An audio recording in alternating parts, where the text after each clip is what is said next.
început tradiția sărbătoririi zilelor de naștere.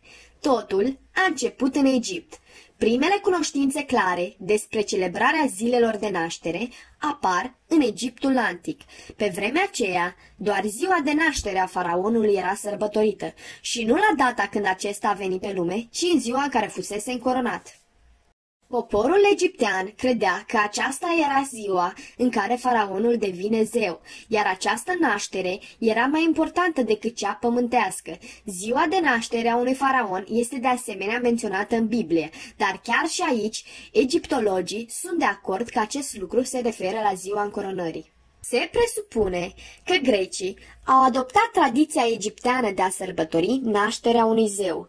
Grecii antici credeau că fiecare persoană are un spirit care era prezent în ziua nașterii sale. Acest spirit veghea asupra persoanei și avea o relație mistică cu zeul în a cărui zi de naștere s-a născut acel individ.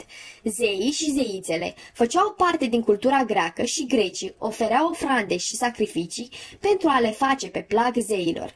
Omagiul oferit de greci pentru Artemis era sub forma unei turte în formă de lună, împodobită cu luminări aprinse, pentru a se feri de spiritele rele.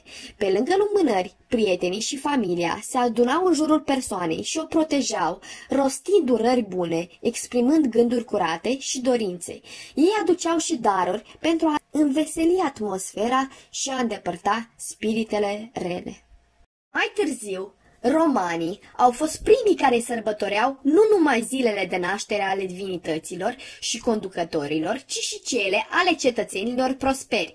Orice roman care împlinea 50 de ani primea o turtă specială, făcută cu făină de grâu, ulei de măsline, brânză rasă și miere. Dar numai bărbații aveau parte de celebrarea zilei de naștere. Aniversările feminine au început să fie sărbătorite abia în secolul al XII-lea. Astăzi, este greu să ne imaginăm că tradițiile noastre de sărbătorire a zilei de naștere nu au existat dintotdeauna, dar trebuie să existe un început. Tortul, lumânările, cadourile și cântecele au evoluat de-a lungul timpului pentru a crea în mod colectiv ceea ce știm ca o sărbătoare de zi de naștere.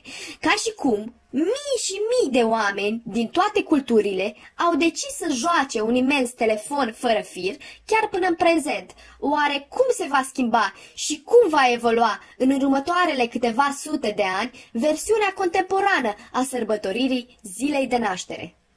Pentru mai multe videoclipuri interesante și educative, vă rog să vă abonați la canalul meu.